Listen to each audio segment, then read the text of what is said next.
Hello, everybody. This is our last presentation of the series, so super excited. I want to introduce Robert Sanders, Marisa Barral, and Harlo Haynes from 4D, and they're going to be talking with us about engaging youth. All right, thank you. I want to start off by just thanking everybody that made today possible. Kayla was super easy to work with, and I want to highlight some of the leadership that's led to us being here today.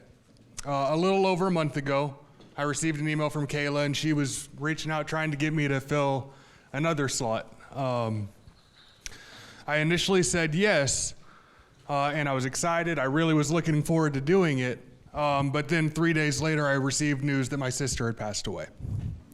When I let CareOregon know what was going on, they reached out to me, they asked me how I was doing, they proceeded to follow up on the side and continued to check up on me. And I really appreciate that leadership and that about CareOregon. That speaks to the culture that's going on there.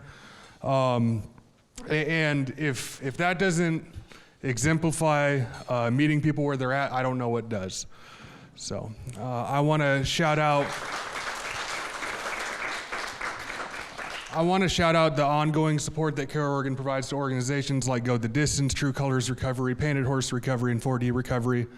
Without the transformative leadership that CareOregon embodies, this work would not be possible. Today we have the opportunity to talk a little bit about our program and what we've witnessed since opening in July. In engaging youth and their families as they take the steps to initiate and sustain their own recovery.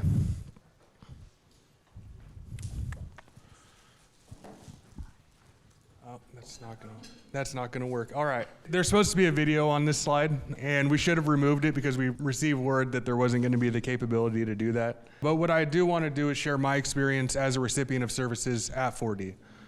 I remember, I'm the son of an alcoholic who's in recovery, and for a long time she would take me to her home group. A bunch of really good people there. It was at East County Alano Club. But I would look around the room and I would see a bunch of people decades older than me with life experiences that I could not relate to. And I was that person that wanted to go to Applebee's or Denny's or something after the meeting to have a little bit of fun. And I could not find that in those environments. Eventually I found 4D Recovery, and I got surrounded by a group of people that wanted to go and do something after the meeting, that wanted to talk about the issues of being a person in their early 20s that I was experiencing, and I was looking forward to the future, and I had all these ideas about what I wanted to do, and it was a little bit different than hearing stories of, in my 20s, I was still at the bar drinking, and that's what I was getting in these other places. And so I came to 4D, and my mentor walked up, or he wasn't my mentor at the time. This man walked up to me, his name was Adrian, and his first question was, "What do you like to do?" And so I was sitting there, and honestly, I didn't have an answer to that question at that time. I didn't really know what I enjoyed doing. I didn't know what I felt passionate about. But I did remember in high school that I really enjoyed playing basketball. And so I just said, I like to hoop. And ever since that day, 3 times a week, me and that dude meet at 7 o'clock in the morning, and we go and we play basketball for about an hour and a half, and we talk about, what are my goals for the week? What am I currently going through? And through that process, this guy has chipped away at all of the things all the characteristics that continued to hold me back before I found him. And so I'm super grateful to him. A lot of you know Adrian Burris, but that is my mentor to today, and now I have the privilege of working alongside him. As I became employable, I continued checking in with him, and that connection led to opportunity for me to use my experience to help more people that were coming behind me. This is the power of 4D Recovery. Adrian had a mentor named Cody Roberts. Cody Roberts had a mentor named Tony Vesna. And if I sit here and I track it all the way back and I look at the impact that each one of us has had, and Tony had a mentor named Eric Martin. And so if I look at all of the different people that we've impacted, it's pretty powerful. So I want to talk a little bit about our mission. 40 envisions a future where systems, communities, and individuals work together to ensure all people can access the resources necessary to find sustained recovery from alcohol and substances. In this future, collaboration is key. Systems like healthcare and social services, communities, and individuals all play a crucial role in supporting those on the path to recovery. The vision emphasizes accessibility, implying that no one should be left behind in their journey to recovery. It is a future where help is readily available to all that seek it. Now let's explore how we work towards this vision through its mission. So our mission is to provide in partnership with systems, communities, and individuals a variety of recovery support services to adolescents and young adults between the ages of 14 and 35. Our mission is a commitment to action. It's not just about having a vision, but actively working to make it a reality. And so a couple months ago, in July, we expanded our services to support adolescents 14 to 17. We originally had done it about 10 years ago, but we realized really quickly that mixing 14 and 17-year-olds with 18 to 35 was a very dangerous proposition. And so now we have this dedicated center a couple blocks away on 11th and Salmon that specifically deals with this population. We have 3 simple principles. When young people have social support, when they have people that they identify with, when their families are getting the help that they need, and we can access the resources that help them achieve their own personal goals, they do well. And so we help our youth develop a recovery identity. We help them form bonds with other people in recovery. We try to create a culture that promotes abstinence. We provide various skill-building activities, and so what that looks like right now, we're going into the holiday season, and we want to make sure that we're doing things like relapse prevention groups, where we're saying, how do you say no at Thanksgiving? How do you say no over Christmas? Because right now there's a lot of family systems where they're going to be drinking alcohol, and we want to make sure that our kids that come from houses that don't necessarily support recovery have the tools to sustain it through that. One of the things that kind of surprised me, because I came into this and I was thinking, okay, everybody's family system is going to be super supportive of them getting into recovery. And every parent's going to want to engage in the betterment of their child, right? And that has not been my experience so far. I've been trying to elicit a lot of support from the families, like what kind of family group activities would you like to see? And it's been pretty hard to get them to respond. And so that's become a little tricky, but we did partner with somebody that has a lot of experience using the invitation to change curriculum to start providing family support groups. And I think over the last 2 weeks, we've had 5 families attend. And so even if it's starting out right there, like that's a good place to be. We've started this project in July, and we're excited that it's starting to kick off. When it comes to connecting people with the resources in the community, I think everybody in this room knows that there's not enough. I was at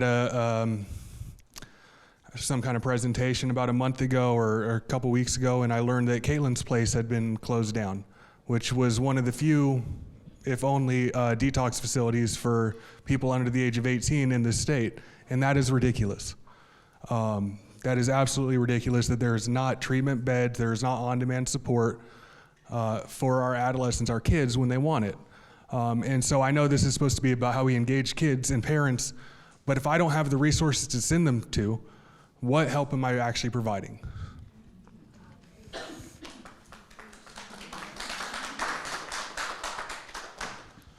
So this next one, we are committed to creating a recovery-oriented system of care. This means we understand what we specialize in, and we are deliberately looking for additional partnership opportunities that benefit the community that we serve. So we are one tool. We are not the answer. We provide recovery support. And so we're dedicated to addressing Oregon's inadequate response for adolescent services. We understand that our clinical counterparts are vital, including detox, residential, and outpatient treatment options, and are committed to advocate for a wide variety of supportive services to address the needs our youth are experiencing. I'm going to go over this again. Currently, accessing detox services within Oregon is almost impossible for our adolescents, and it's increasingly difficult to find residential treatment options that our participants can access. I firmly believe that this gap has not been created intentionally, but we must take immediate action in the age of fentanyl prior to more lives being lost that could have been prevented. Currently, for every dollar that Oregon spends within the SUD continuum of care, less than 1% of 1% is spent on primary prevention.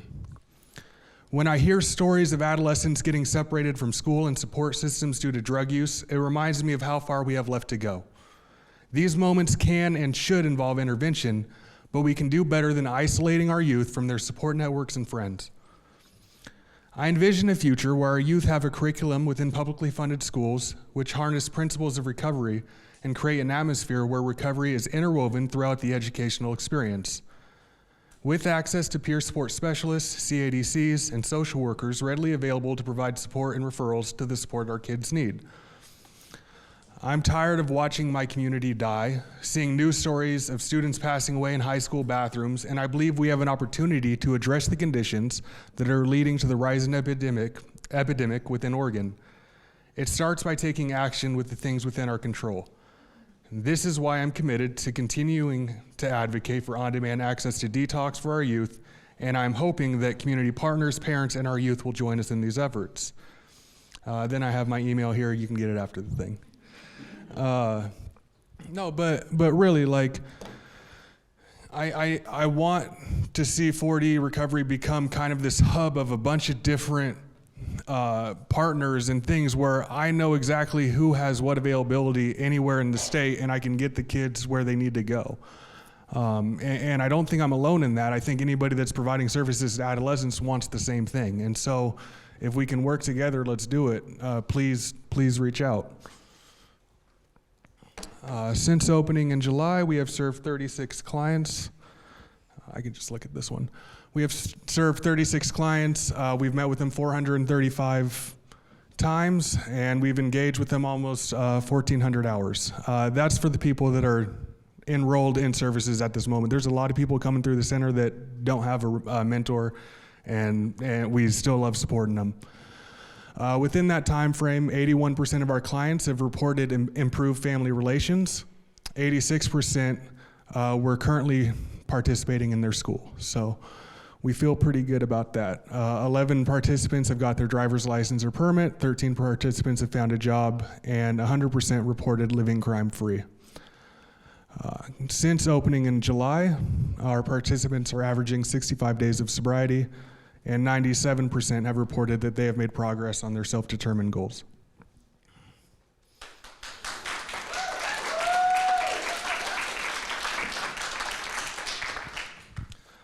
I talked about this a little bit already, but last night we did have our parent support group. Thank you, Megan, who I'm super grateful that I'm aware that I don't know everything, right? And so we were looking for somebody in the community that had some experience, and that was Megan. And it wouldn't be possible to have improved family relationships like that if it wasn't for the work that she's doing back there. And so I would like to give her a round of applause too.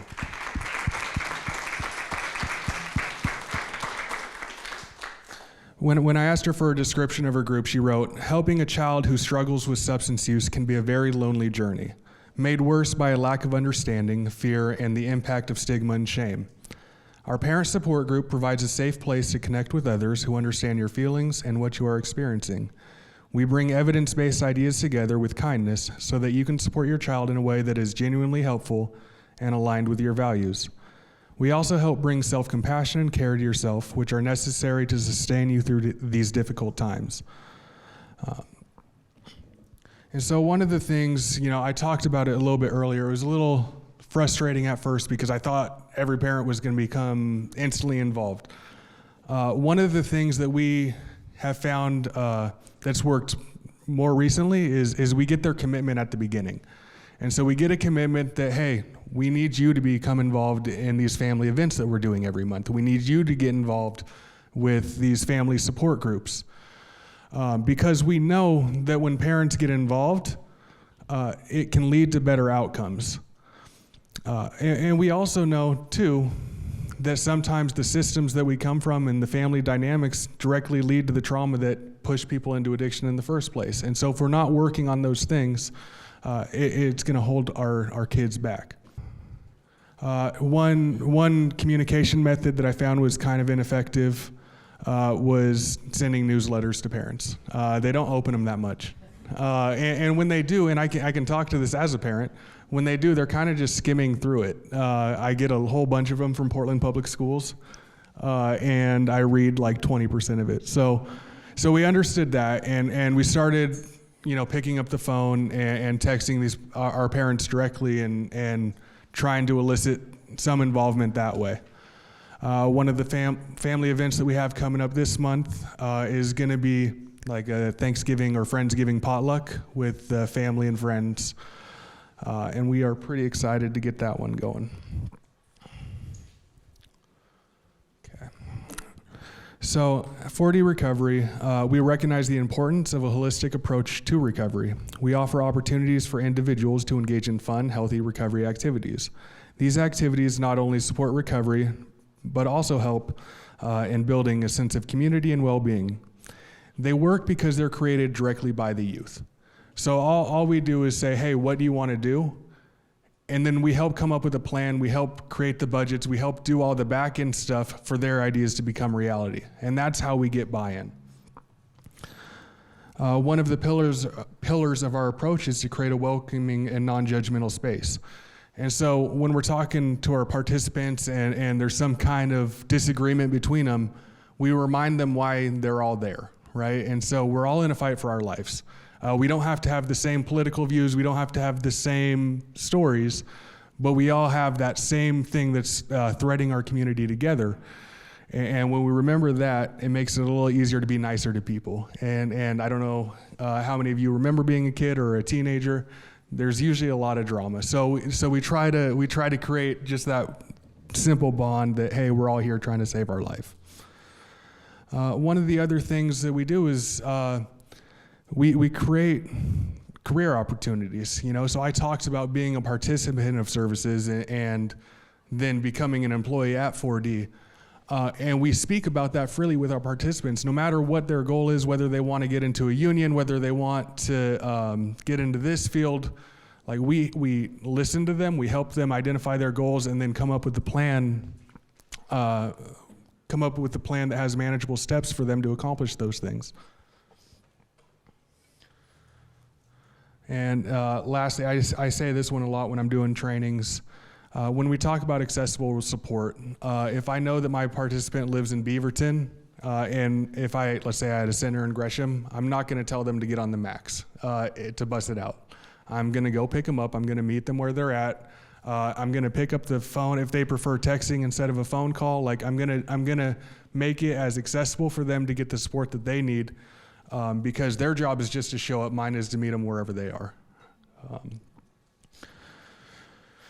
So some of the stuff that they've came up with, they wanted to do a laser tag night at the center, and so we went out and we bought a bunch of laser guns or whatever, and now they have obstacles and stuff. They're running around and just having a good time. And when we look at our meeting schedule, we got a couple different open recovery meetings. We found that a lot of them prefer to not have a 12-step approach because there can be that element of like higher power and God and stuff, which a lot of people don't connect with in the same way. And so we've established 2 of those. We also have our Recovery Activities Committee meeting, and that's where our youth come together and they tell us, hey, this is what color I want that wall to be. This is what event I want to see next. This is what kind of support group we need. And so we elicit all those ideas from them and do the process that I told you about earlier. One of the biggest hits has been the Artists in Recovery meeting. And so that's simply, we provide canvases, we provide like a topic for the day, they tell us how they're doing, kind of a little process group. And then they paint however they're feeling and share about it. And so that expression, I think, leads to a lot of things. One thing that I would like to add to that is like I don't know if you guys have heard of Sounds of Recovery, but it's a very similar concept, except they're playing music. And so I think that would be the next thing we want to add. On Sundays, we have a pretty strong LGBTQ specific open recovery meeting. And we also like to do community outings on a weekly basis. In addition to the RAC team, we also started a leadership development program. And so what that looks like, our RAC team focuses on internal stuff at the center primarily. Our leadership team is learning how to use their voice in the community. And so one of the things that we want to make sure we're doing is allowing our participants to develop their own voice and to advocate for the things that they want outside of the center. And so this initiative is focused on making recovery leaders, people who can share their experience in overcoming SUD and influence their peers to do the same. Through this program, we see participants take on responsibilities to make their experience their own. We see people educate themselves and their peers about trends and resources that are happening. We see participants gain a fundamental understanding of the issues that our communities face. And we see people educate their family members as well. Our hope would be to develop leaders from community partners such as Harmony Academy or Rivercrest and have them enter the workforce as examples of what recovery can mean for the people that start the journey after them. Okay. We've also realized that our participants, they like to text a lot, and so we started in the same kind of vein as the newsletter idea was. We have like an SMS list for our participants. We can say, hey, we have an event this Friday, come through, and we tend to get some results from that as well.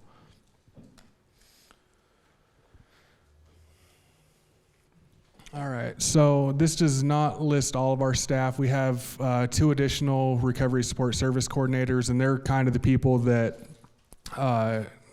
help plan the meetings and the events at the center. They elicit some of those ideas from the people that we serve. We do have 2 of our mentors here today, Harlo Haynes and Marisa Barral. And so if I could just have y'all do a brief introduction, tell us who y'all are, give us a little bit about your story and why you do this work. We're gonna start with you, Harlo. Hi, I'm Harlo Haynes. I'm one of the peer mentors, as Robert was saying. My story with addiction started as a teenager. My first addiction was self-harm, and I didn't realize then that my addiction was going to just continue and change. And it was something that I didn't really expect for myself. Although looking back on it, it's kind of a story I see from a lot of my clients of, my parents were addicts, and so that tends to I think it's 6 times higher likelihood of developing addiction with parents who are addicts. But I developed a drug addiction in my teens. My drug of choice was marijuana, and that's something I'm starting to talk more openly about, because in a lot of these fields, it seems like it's mainly people that do harder drugs and stuff. So I was always embarrassed about that, going to NA meetings, but I think it's good to talk about how drugs can be harmful in any sort of way, but my story with recovery started a few years into my addiction. I realized I had a problem. I tried really hard to stop it on my own. I didn't, tried to cut down, tried to limit my use, and nothing ever worked until I found someone who had long-term recovery, and they encouraged me to try out meetings, and there I was able to develop community of people who, have been through the same issues I had. And now I'm over 1 year sober from everything, and thank you. Getting to work with the teens is so special because I know, I needed positive role models at that point in my life, and getting to be that for people has been so special. As a member of the queer community, I feel like I'm able to connect with a lot of the teens that don't have adult role models that are sober to model that. Especially in the trans community, there's not a lot of sober people, and especially people that openly talk about that. And yeah, I feel so grateful to be able to be where I'm at and give back to,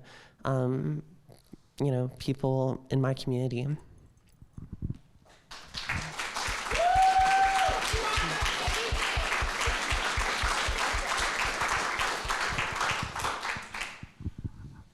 Hi everyone, my name is Marisa Barral. I am 29 years old. A little bit about myself, I started using drugs when I was 13. It started due to just a very difficult upbringing, different forms of abuse and abandonment from my parents. I didn't have any guidance, I didn't have anybody to turn to, led me to be in foster care. What comes with that is a lot of feelings and a lot of emotions. Depression, feeling lonely, not feeling worthy, just not knowing where you belong. And so that led me to use drugs, and I became a teen mom at the age of 17, and I had my daughter, and just that was a motivation, but I still hadn't found myself entirely. It was at the age of 23 that I had a son, and he had suffered an injury, and I was too intoxicated to take care of him, that I realized, well, what am I doing? I don't want to be shitty like my parents, so this is the time for me to do something. I need to rise, and I need to be better than what I was given. So at the age of 23, I did find a friend that introduced me to someone in the rooms, and through the rooms, I got clean. I had someone that showed up for me. I felt a sense of belonging, where I was able to identify who I wanted to be and what made me me. So I didn't have anybody growing up. I didn't have anybody when I was a teenager. I just had foster care, and I had the streets, and I had drugs. So this job means so much to me because I'm able to be that person that I did not have. I'm able to connect with teenagers and just show up for them, meet them where they are, and figure out what they need and how I can help them accomplish that.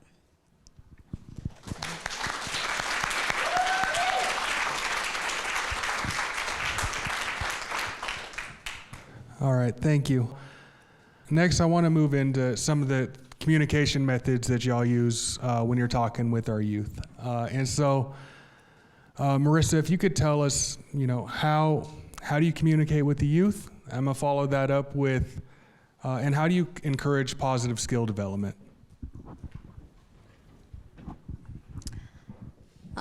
Communication with the teenagers is pretty interesting. I would say text messaging and phone calls. If they have an iPhone, a lot of FaceTime. They just kind of want to, But it all starts with building trust. It starts with, how are you doing? What do you need? What can I help you with? A lot of the teenagers are going through a lot of different things. It goes up and down. One day they could be doing great. The next day they could be doing pretty bad. So meeting them where they are and finding out what they need is the best form of communication. Honesty, I think that we misunderstand sometimes. I'm an adult and I want to be treated with respect, and I want to be, I want all of these things, and I have all of these expectations, and I think teenagers have that same thing, and I think we forget that. The teenagers need to be treated with respect as well.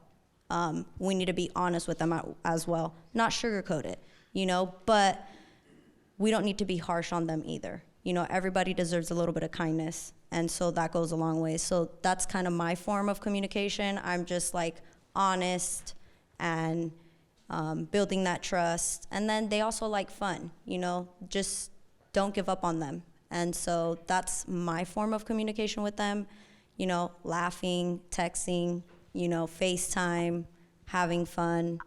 And so that's how I communicate with the teenagers. Perfect. Thank you, Marisa. Thank you, Marisa. You know, and I think it's important for us too to remember that our youth are generally coming from environments and systems where they're being told what they should do next.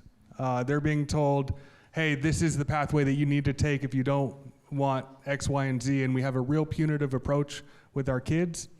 And so that's why at 4D, we try to stray away from that. We try to just have conversations about what their next goal is and how we can support them in that. So we give that agency back to them.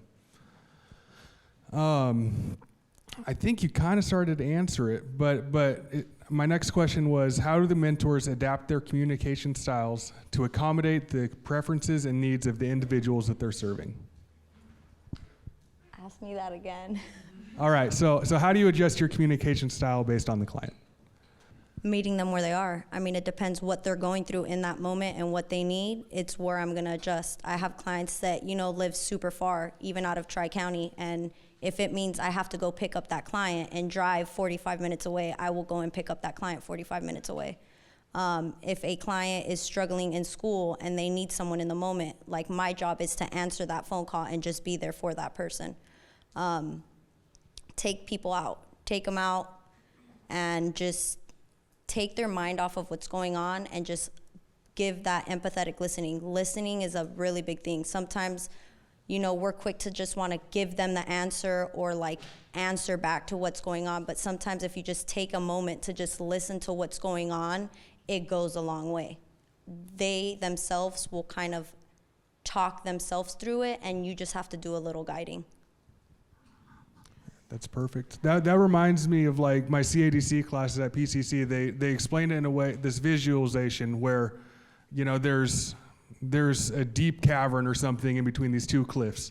And a lot of us as providers, we want to build this bridge for them so they don't have to explore it or go through that hard time.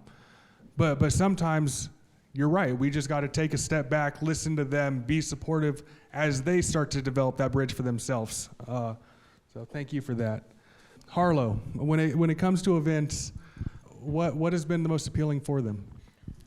Yeah, so quite a few of our events have gotten large turnouts. We've had some events at the center, like we have a movie night up there. That was really big. We just had a Halloween party. That was really big with like a costume contest and everything, and everyone was so excited for that. Recovery meetings, those have also been really popular. We have a meeting on Tuesdays, which is an NA meeting. That was started by one of our clients, and the cool thing about like the teenagers is like they're so influenced by each other and by each other's, you know, actions, and that peer pressure can kind of have positive effects, you know. So they end up like telling all their friends about this meeting, and then all their friends want to come to this meeting, and then, you know, it just kind of spirals like that in a positive way. We've done like destination trips, like hiking trips. In the summer, we had a waterfall group where we took the teens to different waterfalls around the area, and people were super engaged with that. We had a trip to Seaside recently that a lot of teens showed up for, and we're so excited about. And then, you know, they're just like telling us what they want. So, you know, they told us they want to go to a pumpkin patch. We went to a pumpkin patch, got pumpkins. The teens that weren't able to go to the pumpkin patch were able to come to the center and decorate pumpkins with us. So it's kind of just listening to community feedback and what they're wanting, and, you know, also what they're showing up for, and kind of, you know, tailoring it off both of those things. Yeah, that just reminded me too. So when I was on leave for a minute, the participants started texting and asking, "Hey, where's Robert at? Where's Robert at?" And so I was getting messages from my staff, and And one day I opened my phone and I have 2 pictures of these notes from the suggestion box, right? And it says, Robert as Princess Gru is what they want. And so my staff doesn't know this, and the clients don't know this yet, but they're gonna get their wish. Because if I have to dress up as Princess Gru to help these clients stay sober, like that's what I'm gonna do. And so,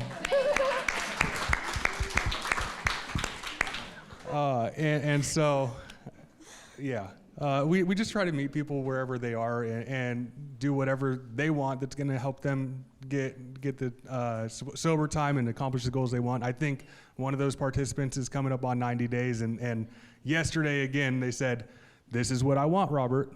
So, okay, not excited. All right, so how do y'all discuss substance use cessation with them, like getting off of drugs? And because a lot of our clients, especially over the summer, we were seeing an influx of participants that weren't connected to any resources yet. There was a lot of parents that were like, hey, this is the first and only resource on the block, like what do we do next? So how are you having those conversations with youth? I think kind of what Marisa was saying, first, like listening to them, understanding where they're at right now, like what their motivations are, talking about those goals, and then starting to like develop discrepancy and, oh, so you want to, become a cop one day. Like, how does your using like influence that? And, kind of talking about those things in a way that they'll understand, usually not that direct, but just starting to like get them to understand how, some of the actions they're taking are influencing, making progress on those goals. Relating to them about where we've been and the experiences that we've had. I find that those are some of the most like powerful moments that I have with clients is, they're going through something and just being like, oh yeah, I dealt with the exact same thing and this is how I, tried to deal with it, and not like prescribing that and not saying like, this is the solution, just, giving them something else to, motivate them and give them some sort of model to work off of that's not, exactly what they have to do. And showing them how sobriety can be fun. First through these events, and second through like, progress we make in our lives, them seeing their, other clients and other community members make progress in their lives and reach their goals. And just building that sort of community that encourages each other to, keep trying, even though they might have setbacks. All right, I got a surprise question for both of you. So what has been the most impactful story that you've had since you started working with the youth for them?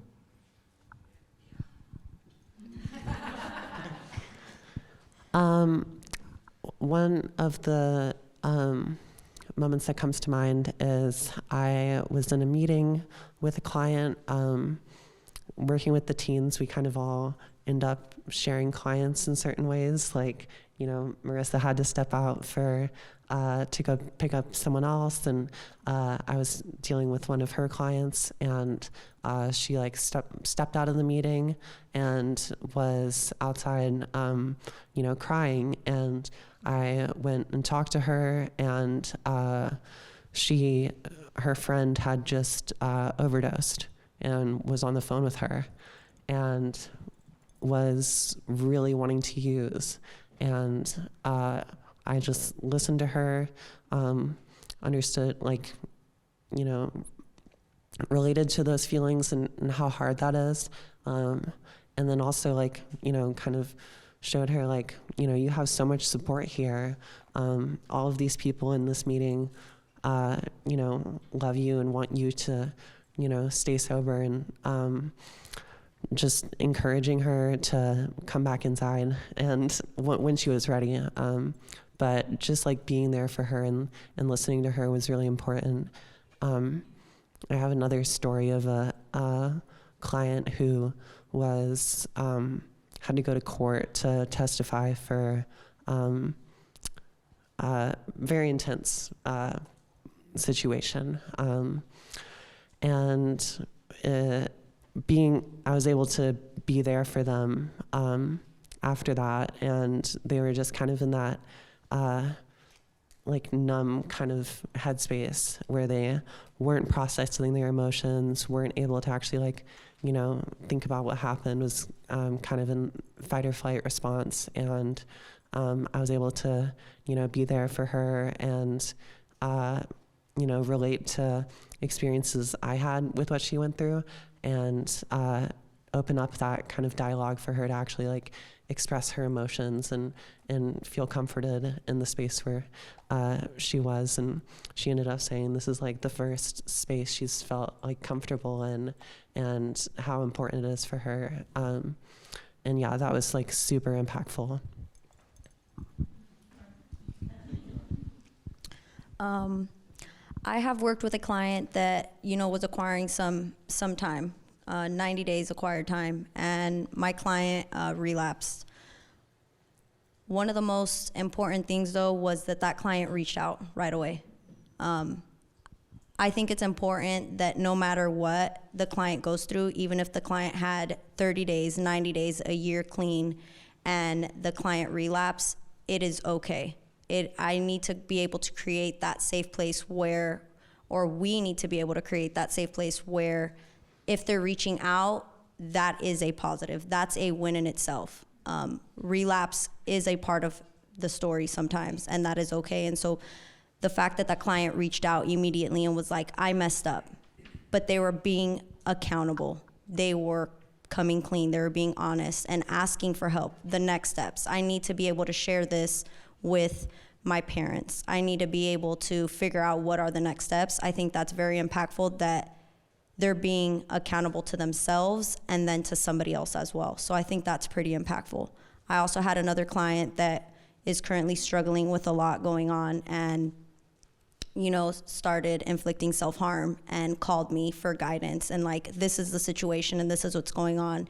And I feel safe coming to you and I feel safe talking to you. So being able to create that environment where my client feels safe to call me first so that I can walk them through the next steps and talk to their parents and include their parents and be like, hey, this is what my client is going through. And the client is afraid of this X, Y, and Z, but they want you to know and they just want you to listen and support them for the rest of the night and keep them safe. I think those are very important, impactful moments that I have with my clients. All right, thank you both.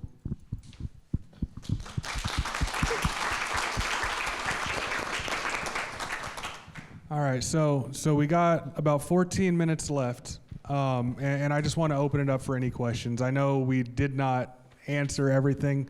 I'm gonna go ahead and walk back there. I just wanted to thank you guys so much for what you do, because as a youth peer, like you guys have set the gold standard. I name drop you guys all the time to people on my caseload. Go check out 4D. They have pizza. You know, like the little things that you guys do, seriously, it makes such a big difference in our line of work. Like, you guys have really changed the game. And I appreciate you guys so much. Seriously, thank you. Thank you.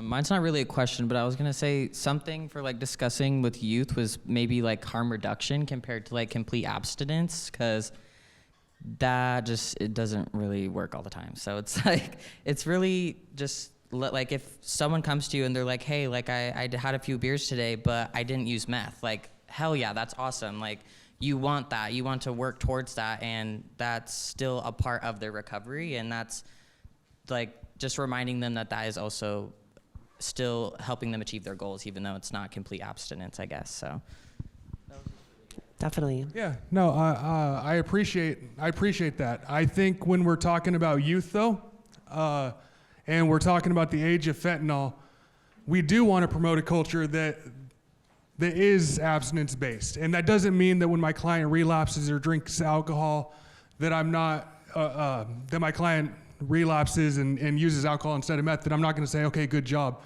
But I am going to follow it up with the question, how can we prevent that moving forward? You know, good job. Let's keep focusing on getting to a better spot. Because right now, fentanyl is killing more people 18 to 35 than anything else in this country. And I understand that harm reduction is a successful strategy, but it can't be the outcome. And I think for a long time within the state, or maybe the last couple of years, it's kind of got hijacked to where the answer to everything is harm reduction. And that's dangerous too. It is a very important strategy, but it can't be everything. So that's my personal opinion on that. Anybody else have comments? I have a question. Yeah. How do we utilize you all? Like really how I'm in Aloha and Hillsborough.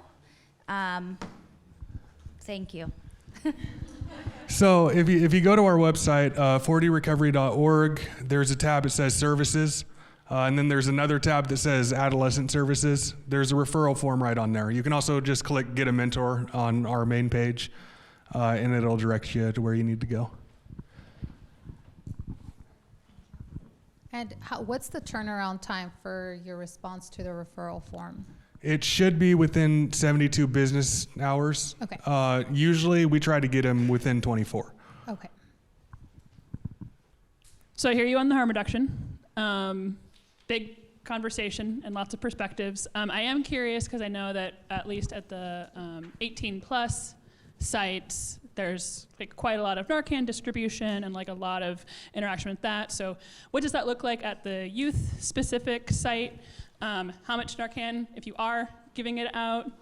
How engaged are the youth around that? Are like they doing anything like themselves around like distribution and training?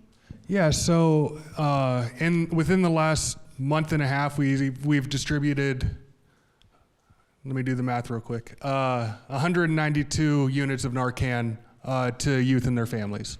And so what we do there is we provide training on, okay, this is how you administer it, this is what it's effective for. And then we also have a conversation, kind of like what I just said, where, hey, we understand that Narcan is not the ultimate solution, but it is one tool that we want you to have access to.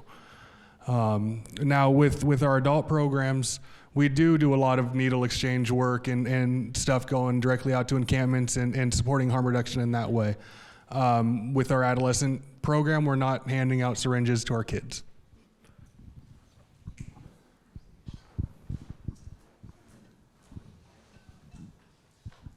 Thank you. We're mostly drug and alcohol counselors, and we're really trying to implement peer support specialists that are new to our agency, and we would love to invite them to your events, or our kids to your events, but we're wondering if peer support specialists are allowed to come with them, because the kids often like want that person to stay with them. Is that a possibility? Yeah, so if it's somebody that's working in the field, we've talked with Parrot Creek recently about them bringing their clients through our events and how we would actually prefer that they stay because we're not going to report back like what your participants are doing. I don't know what kind of treatment you provide. So if you want to stay and monitor your participants, that'd be fine.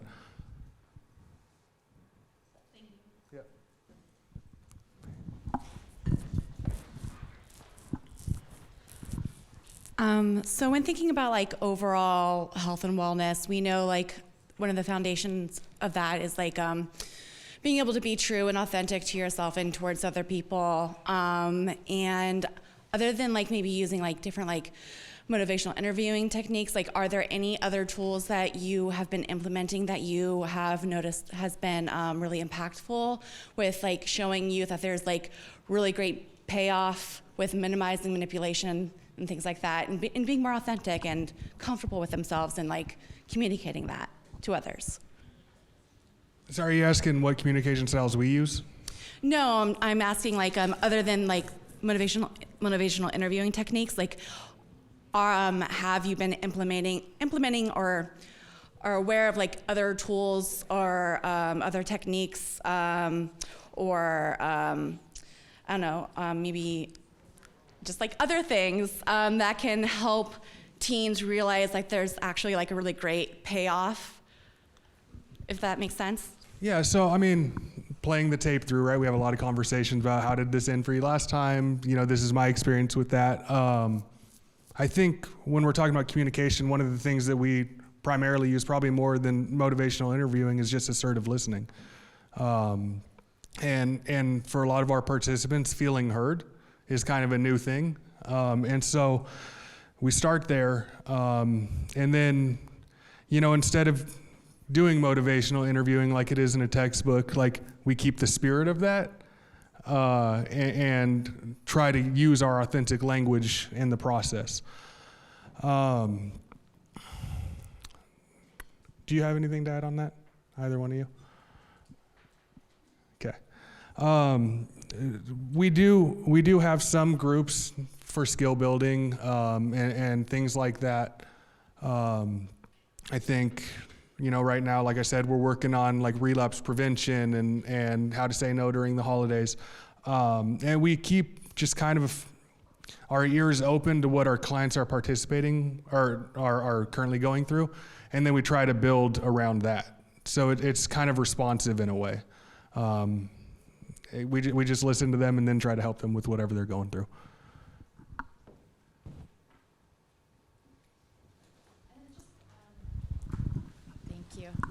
Just one thing I wanted to add, and I think I've come to this, I've been at every one of these so far, so you probably know me by now, but I try to hold the spirit of 4D in terms of peer support when I'm doing the family work, because I am a parent of a young adult daughter who has struggled with substance use. I think that's important for you all to know.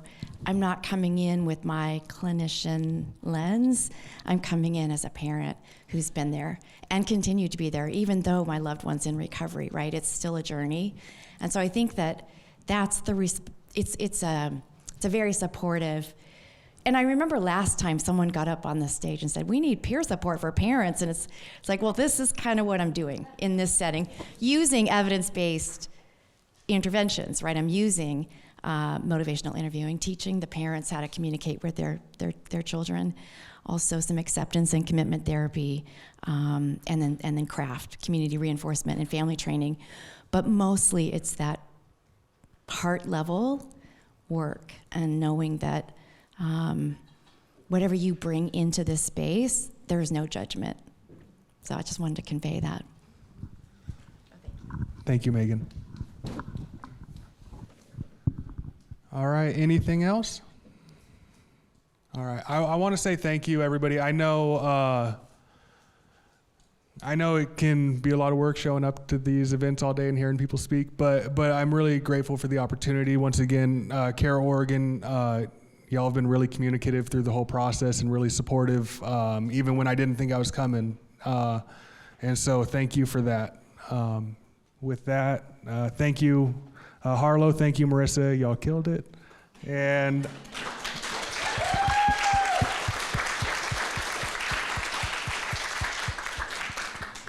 all right, have a good day.